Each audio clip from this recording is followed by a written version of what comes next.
So one very frequent question we get is after a car accident, how are my medical bills paid?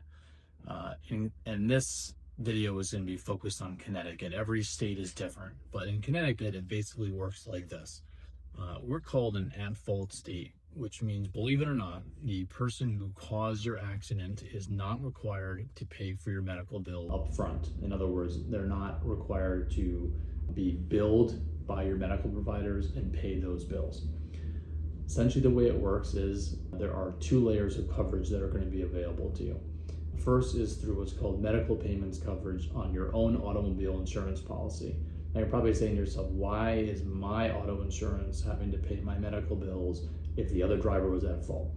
That's the way the law is structured here in Connecticut if you have that type of coverage on your policy. And many people don't because it's not required here in Connecticut. But if you have medical payments coverage on your auto policy, that's the first layer of coverage.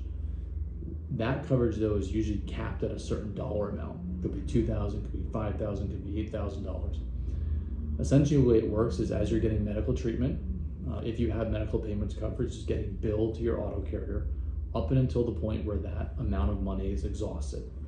Once that amount of money is exhausted, the coverage then flips to your health insurance. And you're probably thinking again, wait a minute, why is my health insurance having to pay when the other driver caused the accident?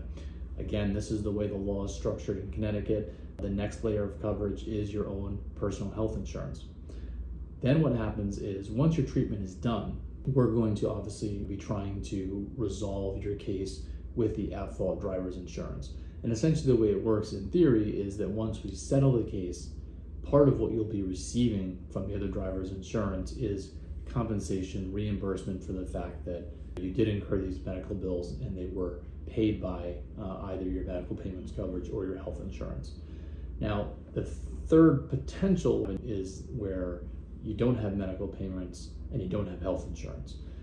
If you have neither of those two things available to you, then that's something you want to speak with your attorney about directly, because there are ways in which you can get medical treatment and have it be sort of directly reimbursed once the case settles. But those require special agreements between your lawyer's office and the doctor's office.